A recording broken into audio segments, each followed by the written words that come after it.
और रोहिंग्या का कहते हैं। रोहिंग्या के लोग वाया बांग्लादेश आते हैं, ब्रह्मदेश के लोग वाया बांग्लादेश आते हैं और सेक्युलर कंट्री है, फिर भी वाया बांग्लादेश आते हैं।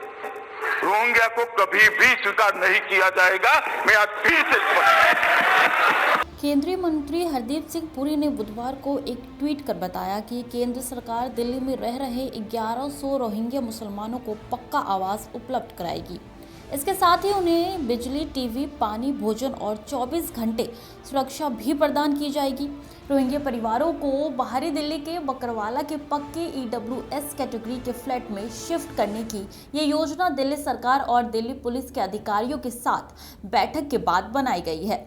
दिल्ली सरकार ने कहा है कि वो रोहिंग्या मुसलमानों को टेंट में रखने पर हर महीने 7 लाख रुपए खर्च कर रही है। केंद्र सरकार ने इसे शरणार्थियों को रखने की अंतर्राष्ट्रीय सोच के अनुसार उठाया गया कदम बताया है। लेकिन बवाल तब हो गया जब गृह मंत्रालय की ओर से ट्वीट करके हरदीप सिंह पुरी के इस ट्वीट को अमान्य बता दिया। ट्वीट कर कहा गया कि अवैध विदेशी रोहिंग्यों के संबंध में मीडिया के कुछ वर्गों के समाचार के संबंध में ये स्पष्ट किया गया है कि गृह मंत्रालय ने नई दिल्ली के बकरवाला में रोहिंग्या अवैध प्रवासियों को EWS फ्लैट प्रदान करने का कोई निर्देश नहीं दिया है।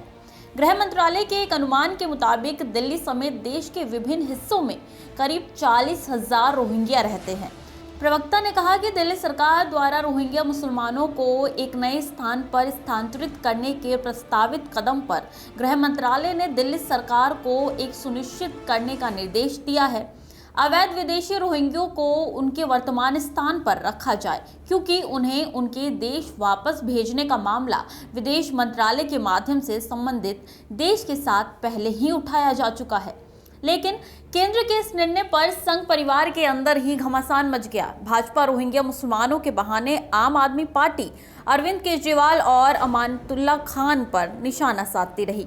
लेकिन केंद्र सरकार के द्वारा रोहिंग्या मुसलमानों को EWS फ्लैट की सुविधा देने की घोषणा के बाद वो बैकफुट पर है।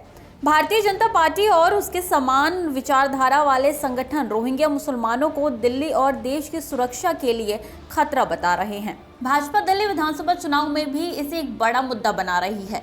वो इसके लिए आम आदमी पार्टी के ओखला से विधायक अमानतुल्ला खान पर निशाना भी साध रही है और उन्हें देशद्रोही को पालने वाला भी बता रही है।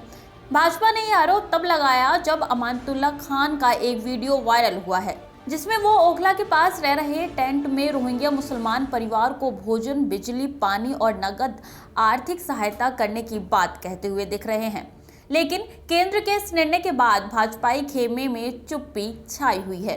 वहीं विहिप में केंद्र सरकार के रोहिंग्या मुसलमानों को घर देने की योजना का कड़ा विरोध किया जा रहा है। विहिप के अध्यक्ष आलोक कुमार ने कहा है कि वो केंद्र सरकार के इस निर्णय को सुनकर हतप्रभ है।